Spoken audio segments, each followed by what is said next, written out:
शुभ सकाळ आज वर्ण प्रकरण पुणी थे स्वागत करुच्ची विगत भिडियो आम देखी जे वर्ण प्रकरण में किपरि भाव वर्ण क्या कहुए वर्ण के विभक्त कराए वर्ण जो स्वर वर्ण कि व्यंजन वर्ण तार विभागीकरण स्वर वर्ण जो तीन भाग करते ह्रस्व स्वर दीर्घ स्वर प्लुत स्वर से किपरि भाव कहीं ह्रस्व स्वर कहुच्छे दीर्घ स्वर कहुच्छे प्लुत स्वर कहुच्छे ताकू व्यंजन वर्ण को विभागीकरण करते वर्ग व्यंजन अवर्ग व्यंजन कहीं कहुए से सब कहुई आज से वर्ण मानकर आम उच्चारण स्थान संपर्क जाना जहाँकि आम जो छोट थी छोट बेले गाँ मन लोक मैंने पचारती अरे बापा तू केते सौ पाठ पढ़ू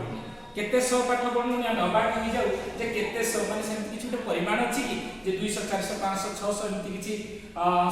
सहर पाठ अछि कि तेणु से मजाक पचारती कि जिते आम बड़ हम जाणु जे केते सौ माने केतोटी सौ अर्थात आम जहाँ पढ़ुं जे ओडिया वर्णमाला हो संस्कृत वर्णमाला हो जो तीनोटी स अच्छी तालव्य मूर्धन्य स दंत्य स ये जो तीनोटी स अच्छी क्यों कारण तीनोटी स कौन गोटे सरे आम कौन साहित्य पढ़ी पारानी ना कौन गोटे वाक्य को व्यवहार कर संपर्क जाना क्यों क्यों स्थान से उच्चारण हुए तीनोटी स होती से संपर्क जाना प्रथम देखा जो वर्ण मान जो विन्यास वर्ण मान जो उच्चारण स्थान वर्ण मान उच्चारण स्थान साधारणतः वर्ण उत्पत्ति स्थान कौन नाम देखा एठी 9टी स्थान अच्छी जहाँ आम उत्पत्ति उच्चारण स्थान गुड़िक देखा कंठ तालु मूर्धा दंत ओष्ठ कंठोष्ठ कंठ तालु दंतोष्ठ नासिका एपरि भाव 9टी स्थान अच्छी जहाँ उच्चारण स्थान जदि आम प्रथम देखा से स्थान मान किपरि भाव वर्ण मान उच्चारण होची से सब जाना प्रथम सूत्र जब पाणिनीय सूत्र को जीवा पाणिनीय सूत्र अच्छी अकुह विसर्जन कंठ्य कंठ्य कहले कौन ना आम कंठ को बुझाए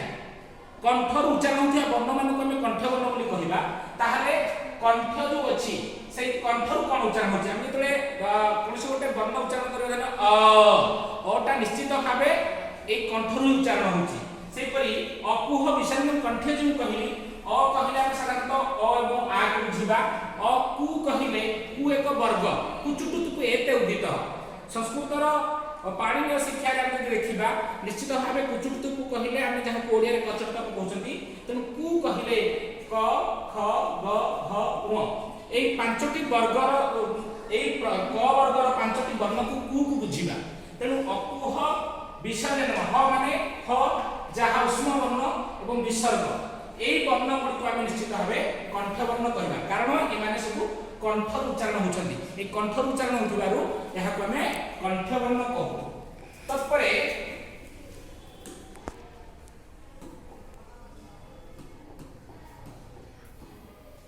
द्वितीय उच्चारण स्थान हूँ तालु साधारणतः छोट बेले गोटे छुआ जदि कौन किसी जिनस खाईदे साधारणतः लोक मैंने कहते अरे तार तालुरे लगिगला तालु कहले साधारणतः पिला जो पचारे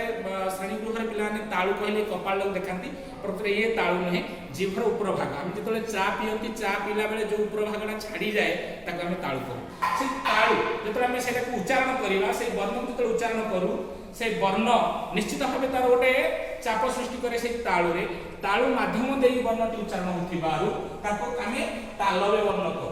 तार पाणिनीय सूत्र शिक्षा देखा से इचु जसानाम तालु इचु दशान तालु कहले आमि अ कहले अ को बुझुथिले सेपरि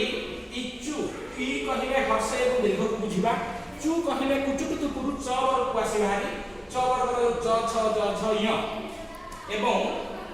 अवर्ग्य ज एवं तालव्य स जो तीनोटी स कथा कहथि देखि आसी बाहरी जे तालु उच्चारण होतिबा गुरु एहा को तालव्य स कहा जाय तेणु ये थिला द्वितीय वर्ण उच्चारण स्थान बा उत्पत्ति स्थान तत्पर आम जा तृतीय स्थान आसला मूर्धा मूर्धा कौन ना आम साधारणतः कहती जे अरे तोर मूर्धना फाटी जाओ मूर्धना कहले छाती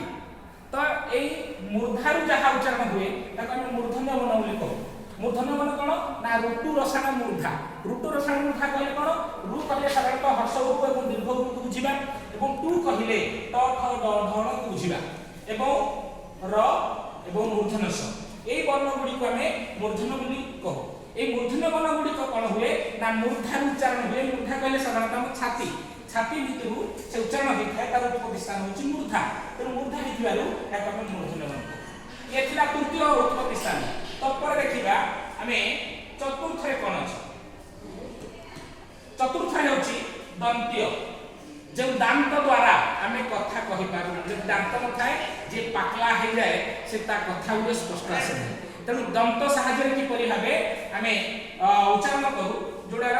पाणिनीय सूत्र अनुसार यदि कहवा लुटु लसान दंता यह जो चिन्हटा अच्छी यहाँ हूँ लु आम लु कह तो लुटु लसान दंता लु कहले लु केवल लु बुझाए अन्य अपरिषद कंठ भितर अ इचु रसान तालुरे हर्ष दीर्घ ऋतु रसान मध्य हर्ष दीर्घ बुझौले किंतु ऋतु रसान दंता आसला केवल लुरे ही गोटे वर्ण आसे जार ओडिया रे कोनसी प्रयोग हो नाही बा संस्कृत रे कोनसी प्रयोग हेउ नाही किंतु तू कहिले साधारणतः त थ द ध न को बुझु एवं ल एवं दंत्य स को बुझु जहाँ प्रथम मु कहउथिली जे तीनोटी स अछि तीनोटी स मध्य आमे पूर्व पढिथिले तालव्य स मूर्धन्य स एवं वर्तमान होछि दंत्य स तालु उच्चारण होतबार तालव्य स मूर्धन्य उच्चारण होतबार मूर्धन्य स एवं दंत दंत्य साहाय्य उच्चारण होतबार दंत्य स एई परि भाबरे आमे तीनोटी स को वर्णमान उच्चारण स्थान रु पाइथा एहाकू दंत्य वर्ण कहा जाय जहा कहउथिले जे ऋतु लसना दंता तत्पर हम देखिबा परवर्ती पंचम स्थान जहा कि पंचम स्थान केउ वर्ण बा को स्थान उत्पत्ति हुए पंचम को अष्ट आम साधारणतः जाकू ओठ बोली कहू अष्ट वर्ण को माने ना उपपद माने अष्ट उपपद माने कहले कोन ना उ कहले साधारणतः हर्ष एवं दीर्घ को बुझिबा उ कहले प फ ब भ म को बुझिबा ए माने अष्ठरु बा अठरु उच्चारण होतिबारु मान अष्ट वर्ण कहा जाय जेमति हमें प फ ब आम उच्चारण करबा निश्चित भाव दिले ओठ लागि जाउची सेति पय ए मानकू अष्ट वर्ण कहा जाय तेणु जेकोसी आम ए वर्ण जो एठी अछि 5 2 7 वर्ण मान उच्चारण कला परे निश्चित भाव अठर व्यवहार नबा तेणु अठर बिना सहायता रे उच्चारण करा जाय परिबो नाही तेणु अठ द्वारा उच्चारण होतिबारु याको अष्ट वर्ण कहा जाय परवर्ती बुझिबा परवर्ती रे अछि कंठस्थ कंठस्थ अदत्त कंठस्थ कंठ एवं अष्ट जेतले ओ बोली उच्चारण करती निश्चित भाव कंठ एवं अष्ट द्वारा उच्चारण हुए औ मध्यम कंठ एवं अष्ट उच्चारण हुए ठीक से परी कंठ तालु कंठ एवं तालु तालु कहतली कोन ना जिभर ऊपर भाग को तालु कहा जाय तेणु कंठ एवं तालु द्वारा ए ओ उच्चारण होता है ए कहला मात्रे कंठ उच्चारण होई तालु रे जाई करी सेटा स्ट्राइक होची सेति पई ए ओ होची कंठ तालु तत्परे अष्टम उच्चारण स्थान होची ओकारस्य दंतोष्ठ वो कहले निश्चित भाव दंत एवं अष्ट द्वारा उच्चारण होबो तेणु ओकारस्य दंतोष्ठ एवं शेष उच्चारण स्थान बा शेष